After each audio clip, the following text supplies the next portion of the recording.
বিরতির পর স্বাগত। রাম মন্দিরের পর এবার তৈরি হবে সীতা মন্দির। হ্যাঁ, ঠিক শুনছেন আপনারা, এবার সীতা মন্দির তৈরি করার ঘোষণা দিলেন অমিত শাহ। বিহারে প্রচারে গিয়ে তিনি এই কথাই বললেন সকলের সামনে। বিহারে ভোট প্রচারে গিয়ে নতুন মন্দির তৈরির কথা বললেন কেন্দ্রীয় স্বরাষ্ট্রমন্ত্রী অমিত শাহ। আর সেই বিষয়ে বিস্তারিত জানবো। টেলিফোন লাইনে রয়েছে রাজনৈতিক বিশ্লেষক অশোক দাস।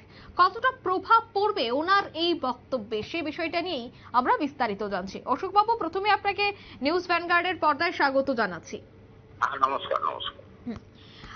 এই মুহূর্তে বলা হচ্ছে যে রাম মন্দিরকে কেন্দ্র করে আমরা দেখেছিলাম যে বিজেপি বলুন বা বিভিন্ন হিন্দুত্ব ব্যক্তি প্রত্যেকেই ঝাঁপিয়ে পড়েছিল।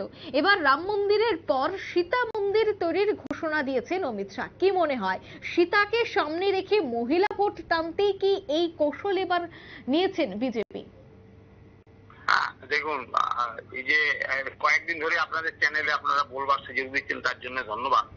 তো বিজেপি যে 400 পারের যে স্লোগান নিয়ে চলছে, তাতে ধাক্কা খেয়েছে ভিতরে। এটা আমাদের মনে হচ্ছে, এবং সেটা মনে হয় ভারতীয় জনতা পার্টির যারা সর্বস্তরের নেতৃত্ব, যারা ইলেকশন ম্যানেজার, তারাও বুঝতে পেরেছেন। সেই জন্যই কখনো হেমন্ত বিশ্ব শর্মাকে যে একরকম বলাচ্ছেন, নরেন্দ্র মোদী এখানে এসে আবার বলে যাচ্ছেন যে সীতার মন্দির তৈরি হবে।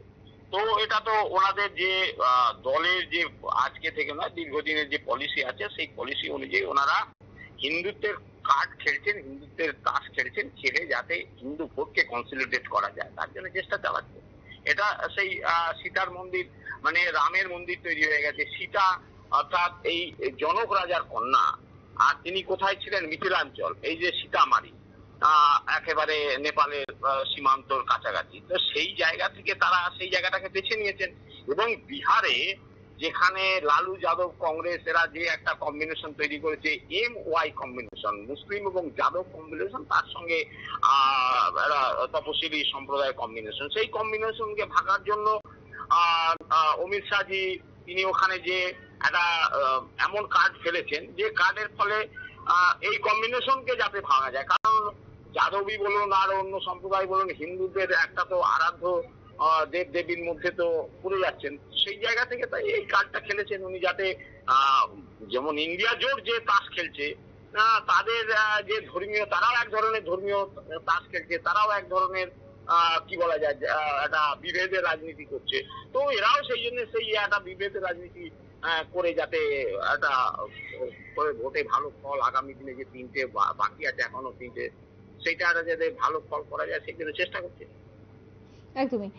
সেক্ষেত্রে কিন্তু অনেকেই বলছে, বিশেষ করে বিরোধীদের বক্তব্য যদি বলতে হয়, যে বিচ্যুতি অবশ্যই, আর সেখানে ক্ষমতা হারানোর শঙ্কা ইতিমধ্যেই ভীত হয়ে পড়েছে খোদ মোদী এবং অমিত শাহর মতো অনেক নেতৃত্বরাই, যার জন্য বিনাশের ইঙ্গিত পাচ্ছেন। এবং তাদের চেনা আঙ্গিনা হচ্ছে হিন্দুত্বের দাস, তাই ইতিমধ্যেই হিন্দুত্বের বিভিন্ন বক্তব্য রেখে ভোট টানার চেষ্টা করছে নরেন্দ্র মোদীর সরকার। কি মনে হয়, ভোট বাক্সে কি তার প্রভাব পড়বে? এটা শুধু নরেন্দ্র মোদী, ভারতীয় জনতা পার্টি আর অমিত শাহকে দোষ দিলে হবে না। কেউ যদি 370-এর কাশ্মীরের কার্ড খেলে, কেউ যদি CAA খেলে, তাহলে আর একটা অপোজিশন যারা বা সরকারে যে থাকবে, সে কেন কার্ড খেলবে না? দেশটা দেখুন, এটা অস্বীকার করলে হবে না, 1947 সালে দেশটা ধর্মের ভিত্তিতে ভাগ হয়েছিল। কংগ্রেস এবং এই মুসলিম লীগ তারা ভাগ করেছিল, কমিউনিস্টরা মুসলিম লীগের পক্ষে ছিল। এইটাকে যদি ভুলে যাওয়া হয়, ভুলে গেলে হবে না। রাজনৈতিক দলের নেতারা ভুলে যেতে পারেন, কিন্তু মানুষ তো ভুলবে না। কয়েক কোটি হিন্দু পূর্ববঙ্গ থেকে এখানে চলে এসেছিলেন, কয়েক কোটি পাঞ্জাব থেকে চলে এসেছিলেন এখানে, তাদের এখনো দুরবস্থার মধ্যে দিন কাটছে। এই যে CAA এর কথাই ধরুন না, CAA নিয়ে এত বিতর্ক হয়ে যাচ্ছে, এটা তো কোনো প্রয়োজন ছিল না। 1946-47 সালে যে ভয়াবহ অবস্থা তৈরি হয়েছিল এই দেশ ভাগের সময়, দেশ স্বাধীন হওয়ার সময়, সেই সময় BR আম্বেদকর এবং রাজেন্দ্র প্রসাদজি যারা এই সংবিধানটা লিখেছেন, সেখানে যদি এক লাইন কোন একটা জায়গায় এই যে পূর্ববঙ্গের হিন্দু এবং বিতাড়িত একটা মৌলবাদীদের অত্যাচারে এবং একটা রাষ্ট্রীয় মৌলবাদের অত্যাচারে যারা চলে এসেছিলেন পাঞ্জাব থেকে এবং পূর্ববঙ্গ থেকে, তৎকালীন পাকিস্তান, আজকের বাংলাদেশ, তাহলে এটাকে এত সহজে ভুলিয়ে দেওয়া যাবে না। আজ দেখুন, একটা কথা এখানে নির্দ্বিধায় আমি বলছি, সেটা অনেকে জেনেও জানেন না, বলতে চান না, সেটা নানান কারণে। তুমি সবকিছু এভাবে চাপা দিয়ে হবে, পরিষ্কার করে বাইরে নিয়ে এসে সেটাকে অন্তত পরিষ্কার করা যায়, কিন্তু এরকম ভাবে চাপা দিয়ে হয় না। কেন আমি বলছি, যে ওই যে B.R. আম্বেদকর সাহেব তিনি এই পূর্ববঙ্গের এই মানুষগুলোর কাছ থেকে যারা আজকের অত্যাচারিত, যারা আজকে দেশ ছাড়া হয়ে গেছে, এই মানুষগুলোর পরোক্ষ ভোটেই সেই পূর্ববঙ্গের মানুষের বেশিরভাগ, মুর্শিদাবাদ বাদ দিলে বেশিরভাগ পূর্ববঙ্গের মানুষগুলো ছিল যারা MLA হয়েছিলেন, তাদের ভোটে, পরোক্ষ ভোটে এই B.R. আম্বেদকর সাহেব সেখানে ইয়েতে পৌঁছেছেন, সংবিধান সভায় পৌঁছেছিলেন। তিনি কিন্তু বোম্বেতে হেরে গিয়েছিলেন। এই বাংলার মানুষ কিন্তু তাকে সংবিধান সভায় পাঠিয়েছিলেন। কিন্তু দেখুন সেই সংবিধান সভায় তিনি গেলেন 1946-48 সালের ভয়াবহ দাঙ্গা দেখলেন। 1950 সাল পর্যন্ত সংবিধান লেখা হলো। সংবিধানের কোন জায়গায় কিন্তু এই মানুষগুলোর জন্য একটা কথাও লেখা নেই।